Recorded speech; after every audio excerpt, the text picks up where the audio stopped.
She sat in his lap, pulling the blanket to the side. "Don't torment yourself, my lord. I can bear you," she whispered softly, leaning close to Ilahan's lips. "No, my lord, you cannot endure my closeness, my intensity," Ilahan murmured, lightly kissing Kashmala's lips as he began to lift her from his lap. But Kashmala could not bear to see him suffer for her proximity. Just then, she pulled her shirt aside and pressed her bosom against his lips. Within moments, she was pleading, "Great lord, I join my hands before you. Please give my daughter refuge in your home. Otherwise, her father and her cruel grandfather will sell her away. She is innocent, so very innocent." A woman of about 40 to 45 years was begging on her knees before the chieftain of the Christian manor, pleading for her daughter's life. "Where is your daughter?" he asked in his commanding, authoritative voice. Hearing his words, she smiled faintly through her tears. The same eyes that had brimmed with helplessness and sorrow just moments ago now shimmered with hope and gratitude. "I did not bring her with me, my lord. But if you permit, I will bring her here tomorrow morning. Just please protect my daughter." She joined her hands and spoke in a beseeching tone. He nodded in agreement. "My grandson will bring her here safely tomorrow. But if you wish, we can punish your husband and father-in-law so severely that they will never dare do such a thing to any girl again. Then your daughter can live in peace in her own home," he said seriously. "No, I want to see my master safe and sound. Just give my daughter refuge in your home for a while. Then I will take her back," she said, bowing low near his feet. Lord Alexander Christian remained silent for a few moments, lost in deep thought. Then, as if suddenly making a decision, he said, "I accept. But I have one condition." She looked at him questioningly. For her daughter's life and honor, she was ready to accept any condition. "What condition, my lord?" "I want you to wed your daughter to my grandson. That way, your daughter will be protected, and the one guarding her will be her own husband," he stated his condition. Tears streamed from the woman's eyes. She bowed and placed her head at his feet. "My lord, how could I refuse you? But my daughter is only 17 years old. She is very innocent. She doesn't yet understand the demands of relationships," she said softly. A faint smile appeared on Lord Alexander's lips at her words. He wanted exactly such a girl for his grandson, young, beautiful, and innocent. Yet his expression remained serious. "I accept this match. She will be happy here. You may visit her whenever you wish. And besides, I see no other way to save your daughter. Nevertheless, think it over carefully, then give me your answer," he said, looking at her intently. The woman nodded in agreement and slowly left the room. Lord Alexander remained behind, lost in thought, silently watching her retreating figure. But no one knew what was going on in his mind. This was the village of Shahkot, where even the wind seemed to carry the sweet echo of Pashto poetry. Where the towering mountains, descending mist, and silent breezes together created a scene no less than a dream. But this dream was reality. Shahkot, nestled at the foot of the mountains and surrounded by dense pine trees, was a beautiful village that appeared peaceful and innocent on the surface. Yet inside, a world of strict, harsh laws had long been shaped by the authority of Lord Alexander Christian. Every path in the village led to that grand manor, which the villagers called the castle. It was said that when the first nail was hammered into the manor's doors, the craftsman was paid not only his wages but also the price of his silence, for the walls of this manor had witnessed many secrets that never saw the light of day. In Shahkot, morning descended as if nature herself had scattered light with her own hands. The scent of fresh bread came from every home. The fields were lush green, and peace was visible on people's faces. But beneath this peace lay an unspoken strictness and an invisible fear, a reminder that while everything belonged to everyone, the final decision rested with one man. Whether it was school time or a funeral, farming matters or weddings, the final word belonged to the man whose name was used to frighten children, Lord Alexander Christian. To the north of the village stood his magnificent stone manor, a 3-story building with red roofs, tall minarets, and a massive black iron gate on which golden letters read, the kingdom of Alexander Christian. Every onlooker was captivated. This was a manor where permission was needed to enter, and a prayer to leave. Lord Alexander had married his cousin, Lady Sophia. They had 3 children, Samuel Christian, Benjamin Christian, and Thomas Christian. Then came Aaron Christian, who married Azra, daughter of Lord Alexander's close friend, and they had 2 children, Grace Christian and Matthew Christian. The people of this manor were considered embodiments of both love and honor. They would sacrifice their lives for their loved ones, but when it came to honor, they showed no leniency. Hence, while tales of their love were common talk, stories of their sternness and ruthlessness were also widely known. He sat leaning against the headboard, taking deep drags of his cigarette. For the past 2 hours, he had been smoking continuously, his thoughts centered on those green eyes that were now somewhere unknown. Ethan Christian closed his eyes in exhaustion. He could find no peace. Restlessness grew, and in frustration, he ran his hands through his hair. 3 years ago, he had first seen that princess with the green eyes. One glance from her had upended his heart's world. She had been fetching water from the well with her mother, carrying pots. But more than the work, her tongue was running, she kept saying something or other, and that was what he found most endearing. Ethan involuntarily recalled that day when he, a 26-year-old young man, stood leaning against his car and lost his senses listening to the voice of a 15-year-old girl. Captivated by that enchanting voice, he turned to look in its direction, from where her tinkling laughter came. But a moment's carelessness cost him dearly. A call came on his phone, and he turned away to answer it. When he looked back moments later, she was gone. Just that one glimpse, and then an endless wait. 3 years had passed. Ethan spent his days and nights around that well, but the one he waited for never returned. Write sobs on my coffin, and then write that he died at last in separation. With eyes closed, he addressed that cruel beauty in his thoughts. One who neither had to hear him nor give any answer. "What are you doing, grandfather?" He jolted upright. "What did you say?" "Get married. To the daughter of a drunkard from the village." He was at the peak of disbelief. Lord Alexander looked at him gently. "So, a drunkard's daughter is not a daughter? Is she not human?" he asked softly, while Ethan kept shaking his head in refusal. "I can't believe it." He stared at them in astonishment. Hearing his English phrases, Lord Alexander's brow furrowed. "Hey, Malala, come here. What curses is he throwing at me in that wretched English tongue?" he called to Malala, who was standing in the gathering. Before Malala could speak, Samuel jumped in. "Grandfather," he's saying, "old man, you get married." He spoke with a straight face, barely holding back his laughter, though mischief sparkled in his eyes. Ethan glared at him, and Samuel winked back. Meanwhile, Lord Alexander's mouth hung open, while everyone else struggled to suppress their laughter. Matthew had practically stuffed her scarf into her mouth to stop laughing. Benjamin quickly pulled out his phone and filmed the scene, unnoticed. "God save me from these English speakers," Lord Alexander muttered. Then, glaring at Ethan, he said, "And what are you saying?" "I am old for marriage." "Grandfather, he's talking nonsense," Ethan immediately tried to explain. On one hand, he was trapped in his own confusions, on the other, everyone's words were spinning his head further. "I don't want to marry." "Get Samuel married." This time he said it clearly and firmly. Hearing this, Samuel jumped from his seat. "No, never. What about all the commitments I've made to so many girls?" He writhed at the thought of being the sacrificial lamb, while Ethan wished he could pull his tongue out. "You are our eldest grandson, so you will marry first," Lord Alexander said decisively. "And we have decided, your wedding will be this Friday." With that, he stood up.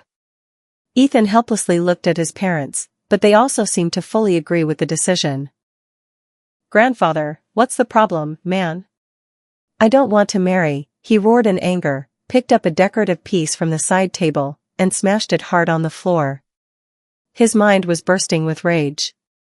At the sound of the crash, everyone's attention turned to him.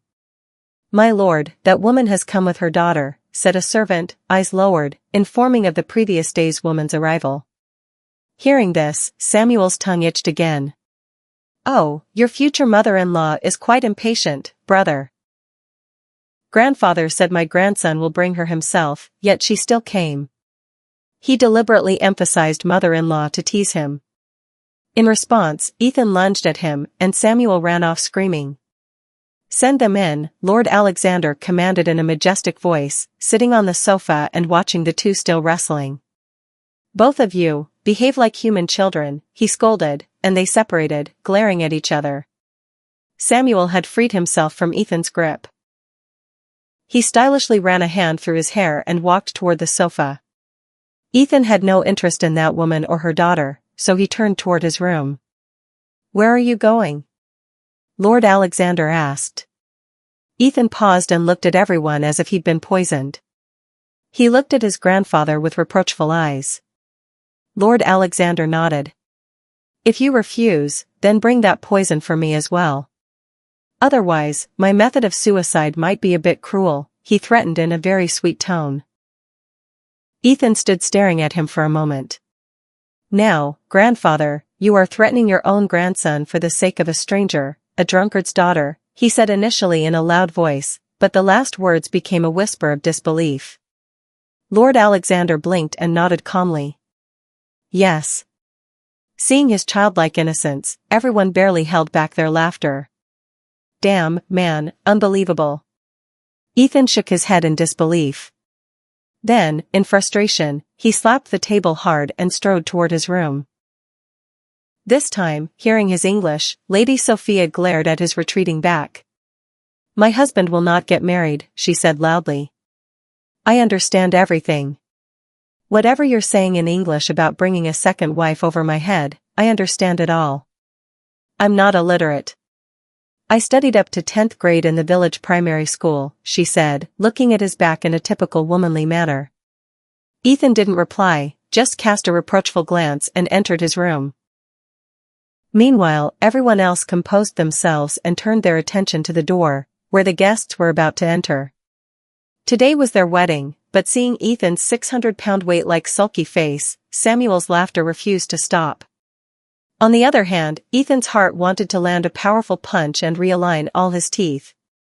But for now, he kept his revenge on hold, setting deep guards of restraint.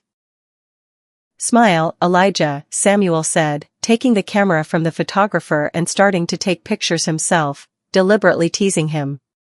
Ethan glared at him with eyes that could devour. He was only sitting here because of his grandfather.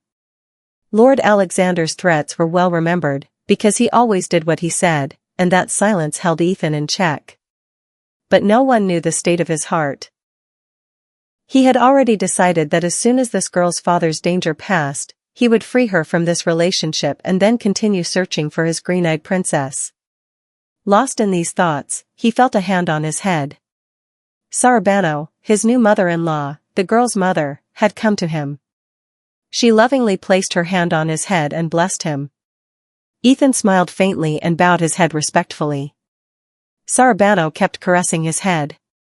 He wasn't a bad person at heart. He had no problem with this woman or her daughter. If that beautiful-eyed girl had never entered his life, perhaps he would have accepted this match wholeheartedly. But damn this love. He knew she was much younger than him, but love doesn't see age. It just happens, anytime, anywhere, with anyone, without reason, settling in the heart, descending into the soul, taking hold of one's peace, and changing everything. Ethan was afflicted with this illness. He could not accept this match from the heart because his heart already belonged to another. He wanted only the one he loved. He couldn't kill his heart for others' happiness. And what troubled him most was the thought that if he couldn't have her, perhaps someone else would. That thought alone shook him to his core. "Oh, praise God! She is a piece of the moon," someone exclaimed involuntarily upon seeing the bride. She indeed looked extraordinarily beautiful. Her fair complexion shone even more in the dark-colored attire. Her youth and innocence added a unique charm to her beauty. For a few moments, everyone present stared at her. She might be poor, but in terms of beauty, she was immensely rich. Poverty had hidden her beauty for years, otherwise, wherever she went, she would have drawn all eyes. As beautiful as she was, fate had written equally harsh trials for her. The thought of a father who considered his own daughter a commodity made everyone's hearts sink. That man wanted to use her beauty as a means of income to feed his addiction. The very thought made everyone's blood boil. How could anyone be so cruel to their own flesh and blood? So hard-hearted and helpless? Involuntarily, sympathy for the girl stirred in everyone's hearts. She, shy and indifferent to her own beauty, would sometimes look at everyone and then lower her gaze. Seeing her innocent gestures, everyone began smiling and praising her. She was indeed very beautiful. "Today, you've gone out of your mind, Layla," said Matthew's voice, and everyone involuntarily burst into laughter. "If you get such a lovely wife, you'll lose your senses from work, let alone anything else," Malala quipped, and the gathering once again erupted in laughter. The girl, seeing everyone smile, started smiling too. Grace signaled everyone to be quiet. She was truly innocent, smiling just because others were smiling, without understanding why. Late at night, he entered his room. Exhaustion had taken a toll. His friends had kept him from coming in for a long time, and now he had barely escaped them. Upon entering, without looking or thinking, with a numb mind, he collapsed face down on the bed. But as he fell, two screams rose, one his own, the other from a female presence. He immediately stopped his scream, but the other perhaps forgot hers. Then, afraid of alerting those outside, she panicked and placed her hand over his lips.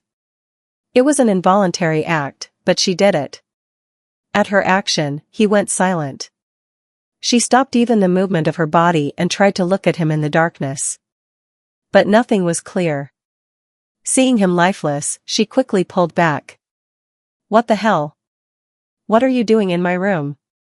He was first shocked at finding a girl in his room. Then, remembering the day's events, he realized this was the lady who had been forced upon him, now comfortably enjoying her sleep on his bed, while she was still staring at him in silence. Sensing her complete silence, he turned on the light in annoyance. As the light spread, she shut her eyes tightly against the sudden brightness. Meanwhile, Ethan Christian was stunned for a few moments by her beauty. He gazed at that fairy-like figure in astonishment. She was extremely beautiful. With her eyes closed and timid, she looked even more lovely. Involuntarily, he stepped toward her. Hearing his footsteps, she squeezed her eyes tighter. At this, he raised an eyebrow and watched her in an admiring manner, while she sat like a dove with closed eyes. "Open your eyes," he whispered, leaning close to her face. But instead of opening them, she closed them tighter. "Open your eyes, little girl. Otherwise, I guess, again." He whispered near her ear, but the subtle threat went over her head. Seeing her keep her eyes stubbornly shut, this time he lightly brushed his tongue over her lips. Before he could make another move, feeling that touch on her lips, she jolted her eyes open. And the moment she opened her eyes, Ethan's world stood still. Yes, it was her. The same one he had seen 3 years ago. The one for whom he had fought with his grandfather. The one searching for whom he had lost himself. The one in whose memory he had isolated himself from everyone. This was nothing short of a miracle. He was looking at her. And she, with her big eyes wide open, was staring at him intently. A faint blush rose on her cheeks. Finding his desire suddenly before him, so close, Ethan still could not believe it. He couldn't accept that the one he had been searching for years was now right in front of him. He stared in disbelief at her captivating face. She, feeling the longing in his eyes, lowered her gaze. Her lowering her eyes did not please Ethan one bit. He had gotten those eyes back with such difficulty, and now she was hiding them again. "Eyes like companions of the stars in the night," he finally managed to say after a long pause. Hearing his words, she immediately raised her gaze to look at him. And at her look, Ethan stared back in surprise. What had he said? "You know poetry?" she asked, forgetting all hesitation and shyness, full of enthusiasm. Ethan stared at her for a moment. She was barely 17, yet so innocent. He hadn't expected that. Yes, he said, controlling his emotions. What could he tell her? That 3 years of separation had made him a devoted disciple of John Eliot? We know it too. Our life is saved by poetry. She happily announced how much she loved poetry. Hearing her, Ethan felt a strange jealousy. He involuntarily cursed every poet and every verse in his heart. Why did they exist in the world? But seeing the glow on her face, he smiled. Her eyes were still lost in disbelief, while she looked at him eagerly. Seeing her look, Ethan raised an eyebrow, though his heart was about to break through his ribs. Will you do poetry with us? She immediately offered. And Ethan was quite pleased with this offer. Was she really the type to mingle so quickly? He didn't know that people who live a life like prisoners, when they get a little freedom, crave conversation. They want to connect with others. And they start dreaming of a pleasant, ordinary life. Why not? What more could he want? So he immediately agreed. Hearing this, she sat up straight. Okay, you start. Considering his age, she gave him the first turn. If you want to, you can start, he said gently. But she immediately shook her head. No, you start, she generously insisted. He bowed his head slightly. Seeing him bow his head, she pressed her lips over her teeth and waited for him to speak. Then he cleared his throat and spoke. Don't be so cruel, learn some kindness. If we die for you, will you kill us? With one hand, he freed her lips and with great difficulty suppressed the desire to imprison them himself. Be human, Ethan Christian. First make a place in your beloved's heart, he scolded his own uncontrollable heart. She, captivated by the longing in his eyes, lowered her own and began to recite her verse, modulating her voice perfectly. The style is killer. The gaze killer, the tongue killer, the expression killer. Tell me, killer, where shall I go? Wherever I go, there's a killer. She recited the poem in a most enchanting manner. Ethan stared at her in amazement. He had no idea this little girl was so good at poetry. Not just the words, but her tone was beautiful. Her style was purely poetic. So he involuntarily praised her. As if she acknowledged with a slight movement of her eyes, he offered another verse. The way you strike with just your eyes, you commit tyranny, but somehow, you do it with such mastery. At his gesture toward her eyes, she blushed slightly. Somehow, she felt his every verse mentioned her. But soon she came out of that state and recited her own. In the hereafter, I will say, have mercy, Lord, I have endured his beauty. This time, she recited the verse while looking at his face. She had felt that Ethan was reciting poetry for her, so she twisted the verse to fit him. Perhaps she thought Ethan had never heard the original. That's why she confidently recited the wrong line. The original was, in the hereafter, I will say, have mercy, Lord, I have endured those who believe in you. But she had changed it to endured his beauty. Ethan understood that she was reciting this verse seeing him. At her innocent act, he bit his lips to stop from laughing. But the next moment, his emotions intensified again. So he quickly got off the bed. I have some urgent work to attend to. You go to sleep, he said, moving away from her, afraid of the intensity of his feelings. Hearing this, she pouted. She was enjoying this poetry competition with him. But he was leaving. Tomorrow, we'll do it, he said, leaning close to her. Despite much self-reasoning, he lost control. He placed a soft, full kiss on her forehead, turning her crimson once more. Good night, he murmured against her temple and left without looking back. If he had stayed any longer, he might have gone much closer to her. He didn't want that either. She was much younger and very innocent. He didn't want to hurt her innocence. Although his own emotions were at their peak, he wanted to control himself. After 3 years, she had come into his life. The reward for his patience, which he did not want to waste. So he put her to sleep and left the room. She watched his retreating back, then laid her head on the pillow. How much fun it was all she could think, and with these thoughts, she drifted into a peaceful sleep. After a long time, she had found such sleep. In her own home, she would wake up sometimes from fear of her father, sometimes from her grandfather's yelling. But here, there was no such fear. So she slept contentedly. Her eyes were closed, but deep peace spread across her face. Nearly 6 months had passed. Although they had not become a traditional husband and wife, they had certainly become very good friends. How mischievous Kashmala, who seemed so innocent, was, everyone realized later. She kept everyone on their toes all day with her pranks. And everyone thoroughly enjoyed her antics. If anyone ever glared at her angrily, she would immediately start crying, run to Ethan, and complain against them. Then Ethan would hug her and scold everyone with mock anger. Then Kashmala would triumphantly stick out her tongue at everyone and become even happier. Everyone was amazed at their loving friendship. One day, Ethan told them the whole story, how he had found Kashmala and how she had come into his marriage after 3 years. Everyone was very surprised to hear it. Their laughter echoed in the village air. Meanwhile, Kashmala, hearing his words, turned red and shrank into herself. He told his story while looking at her with loving eyes, and he seemed very happy. There was celebration and joy everywhere in the manor.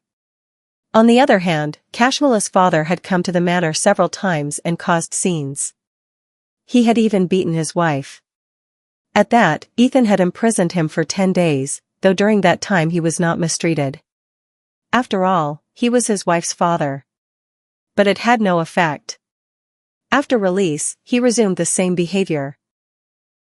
So Ethan brought Kashmala's mother to the manor. Now her father would stand outside the manor, drunk, yelling and screaming. Seeing this, Kashmala would cry a lot. So Ethan transferred Kashmala's father to his farmhouse, where all kinds of facilities were available except alcohol. Deprived of alcohol, he would writhe day and night. But Ethan deliberately let him endure it so that his habit would break. Occasionally, when his condition worsened, he would give him a sip or two. But the problem was that his craving increased instead of decreasing. He wasn't getting better, he was worsening and becoming more volatile. Meanwhile, Kashmala's grandfather was searching for him like a madman. The man to whom he owed money came daily to his house, beat him, and left. It was to repay the debt that he had sold Kashmala. But now, in Kashmala's absence, his own life was in danger. So he began scheming a new plot. On the other hand, seeing his unusual silence, Lord Alexander tightened his surveillance. He knew that the man was not one to sit quietly. As if there weren't enough devils already, here comes another, Ramla said, while supervising the cooking, in a mischievous tone. Her target was clear, the one taking water from the fridge. "Mom, my wife is cute." "Don't call her a devil," he said grumpily, and she smiled and nodded. "She's 4 steps ahead of Samuel." "She's your favorite, so you like everything she does," she teased, seeing him defend his wife. "My favorite woman should also be your favorite, Mom," he said, placing the water bottle on the table, hugging her from behind, and speaking lovingly. His mother smiled involuntarily at his tone. Truly, what good deeds had brought them such wonderful people? "By the way, where is your favorite woman?" she asked. His eyes immediately lit up. "She's sleeping," he said, resting his head on her shoulder contentedly. "Why is she sleeping now? And why did you come down?" "You should sleep too," she said, patting his cheek affectionately. He grabbed her hand and kissed it. "How could I sleep? I was missing my dear mother," he said mischievously, and Ramla laughed. "Take what you came for your wife, and leave before she arrives," she said. She knew well that he never got up to drink water himself. Surely Kashmala had asked for something. Hearing her, he started scratching his head. "Mom, just give me some ice cream." "Finally caught," he said pitifully, and Ramla's laughter rang out. Loud laughter, brother? Before she could say anything, Albert entered the kitchen, seeing mother and son laughing. Ethan immediately looked at him mischievously. He looks happy on the surface, but inside he's burning. I know the smoke is desperate to escape his eyes. Making a hand mic, he said, and Albert glared at him. Look at your age, and look at your behavior, he tried to embarrass him. But Ethan put his arm around Albert's neck and whispered conspiratorially, my behavior is about to become fatherly. Before he could say more, Albert quickly pushed him away. Don't talk nonsense with me, he said, straightening his collar, though his ears had already reddened. He knew well his son's boldness, so he avoided hearing more. Seeing his panic, Ethan laughed loudly. Give me ice cream, or she'll drink my blood, he said, laughing and wiping the moisture from his eyes. Ramla took ice cream from the fridge and handed it to him. Just as he was leaving, feeling his father's meaningful glare, he raised an eyebrow as if to say, speak, then. Albert quickly looked away. Another loud laugh echoed in the kitchen, and Ethan left, laughing. Worthless fellow, Albert said, shaking his head. But the next moment, Ramla repeated his own words. Look at your age, and look at your behavior. She smiled and teased him. Albert just gave her an annoyed look, and she came closer to him, laughing, as he spread his arms around her lovingly. She, who was in deep sleep, smiled faintly upon hearing a whisper near her ear. Seeing her enchanting smile, he smiled too, pressed her lower lip between his, and gently pulled. At this, the sleeping figure's brow furrowed. Her sleep was badly disturbed. Without opening her eyes, she tried to push him away. But wanting to see her beautiful eyes, he gently bit her lip. At this, she winced, opened her eyes, and immediately glared at him, digging her nails into his back and punching his shoulder. Feeling a slight burn on his back, he sucked in a breath. She was still staring at him in a daze. Madam, it's 11 p.m., he informed her of the time, and her eyes fully opened. Oh, shoot, grandfather, she said, quickly rising from the bed. But he pulled her back and made her fall onto him. Where? He asked, brushing aside the hair scattered on her face, his tone now slightly intoxicated. She looked at him with frightened eyes. Lady Sophia, Ramla, and the other women of the house had explained much about the demands of relationships to her. And after learning all that, she had been avoiding him for a few days. But fearing his anger, she had returned to normal. Still, seeing the longing in his eyes, she would get scared. How long will you torment me? He was waiting for her to turn 18, and now she had turned 18. Every day was difficult for him. But Kashmala seemed unaware of all this. At his question, she silently looked at him. He had picked up the ice cream bowl from the side table. What happened? He asked, and she quickly looked away. I'm sorry. I got a little wild, he said, avoiding her gaze, and sat leaning against the bed. To control his emotions, he put a cigarette to his lips and took deep drags. Understanding his state, Kashmala came closer to him. He smiled faintly at her action, pulled her next to him, and placed his lips on her forehead. Nothing happened, little girl. I'm fine. You go to sleep, he said, removing his lips from her forehead. Then he gently stroked her head, laid her back beside him, and himself moved to the other side. He kept soothing her to sleep while smoking one cigarette after another. Desire ran through him like a painful ache. His face flushed with intensity. But he had no other choice. She, who had been noting his every move, connecting the dots, finally reached the bottom of the matter. She was very innocent, but today for the first time she proved quite wise. She pushed the blanket aside, turned back toward him. Then she rose from her place and sat directly in his lap. Startled to find her suddenly in his lap, the cigarette fell from his hand to the floor. Kashmala. Surprise was evident in his voice. Don't torment yourself, my lord. I am here to turn every pain of yours into peace, she said in a shy voice, placing her lips on his. For the first time, receiving affection from her lawful partner, her heart beat in a strange rhythm. It was a beautiful feeling that the one who craved her closeness also desired her attention and love. Involuntarily, his hands wrapped around Kashmala's waist. "You are still very young, little girl," he tried to reason with her, though a wave of peace had coursed through his entire being. "I can bear you," she said, hiding her face in his neck. He laughed and brought her face before his. "Are you sure?" he asked, driven by some unknown fear. Instead of answering, Kashmala unbuttoned his shirt and placed her head on his chest. "Absolutely," she said softly. "Who would refuse paradise?" she asked in a loving tone, pressing herself to his chest, and that one sentence silenced Ethan for a moment. What had she said? He had never expressed his feelings so beautifully. But today, when he did, it touched him deeply. Involuntarily, he turned and pulled her closer. Their relationship had been forced into existence. When this bond was formed, there was no love, no attraction.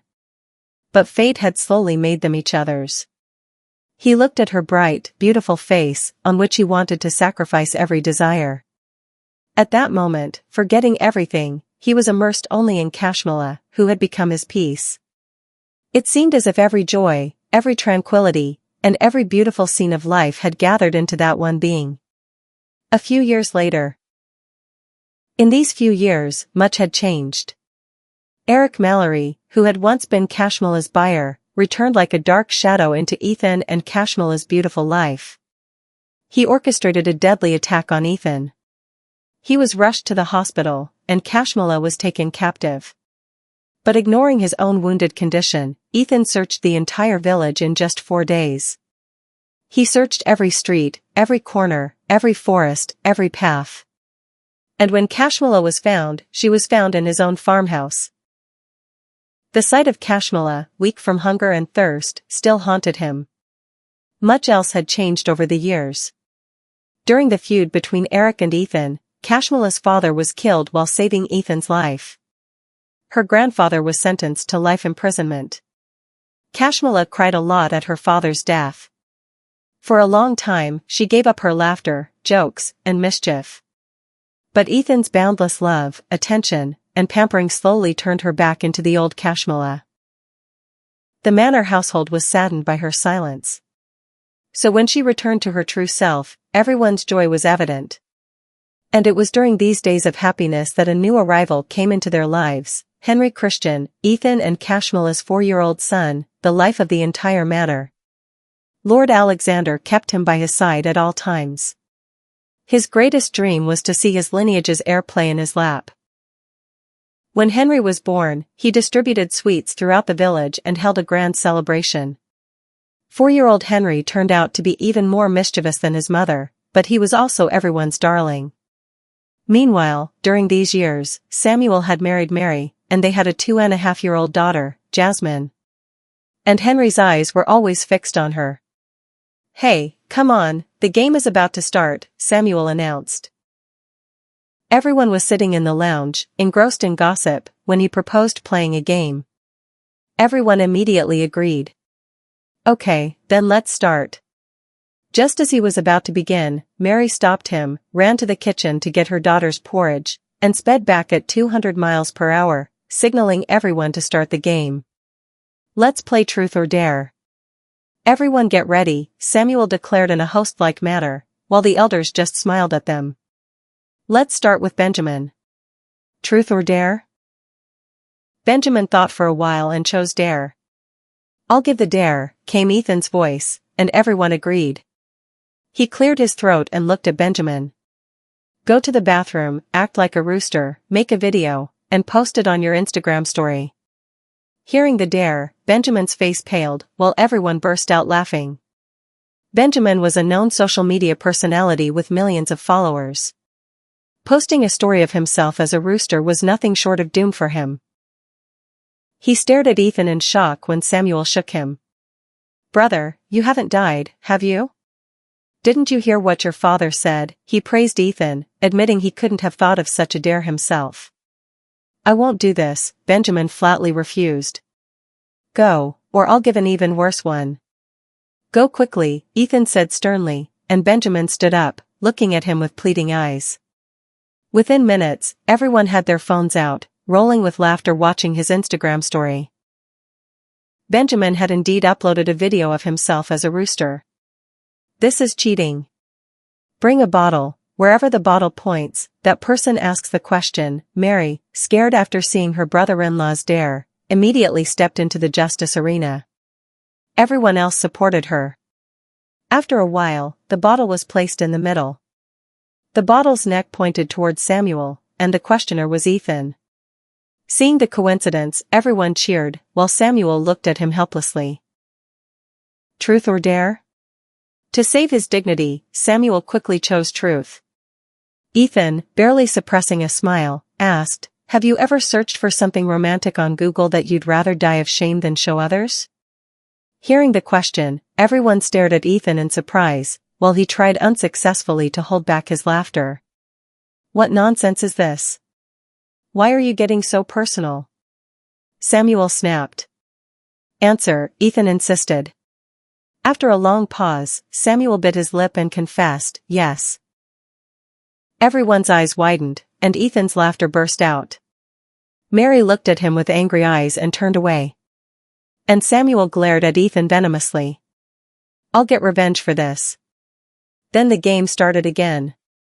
Hey, let's do this. Whoever asks a question will be out, otherwise he'll keep asking only filthy things, Samuel proposed, and everyone immediately agreed. Ethan could only glare at them. Daddy, I want to play too. Just then, Henry woke up, rubbing his eyes, and sat next to him. Ethan immediately picked him up and sat him on his lap. Okay, my dear. Truth or dare? Henry chose truth. He didn't know the rules, but he understood he had to tell the truth. Then Samuel immediately asked, Tell us, what do you feel like doing? For 2 days, he had been drilling that same question into Henry. Everyone looked at Samuel in surprise. What kind of question is that? Henry innocently pointed at Jasmine sleeping in Mary's lap and said, I always feel like doing love and mischief with my princess. For a moment, everyone was stunned. Kashmala stared at her son with wide eyes. Then Samuel's earth-shattering laughter echoed. He rolled on the floor laughing. You did this, didn't you? Ethan rose from his seat. I'll show you. Samuel raised his hands to defend himself amidst laughter. One day, love and mischief slipped out of my mouth. He kept pestering me, Uncle, what is that? So I said, it's the name of a game. Just like you say you want to play with Princess, you say you want to do love and mischief with Princess. After hearing the whole story, everyone stared at him for a moment. Then a tremendous roar of laughter filled the lounge, and Henry, indifferent to everyone's laughter, gazed at his Princess Jasmine with great love. Meanwhile, everyone else had still not emerged from the zone of his love and mischief. Seeing them laughing and playing, the elders smiled and silently prayed for their children's happiness.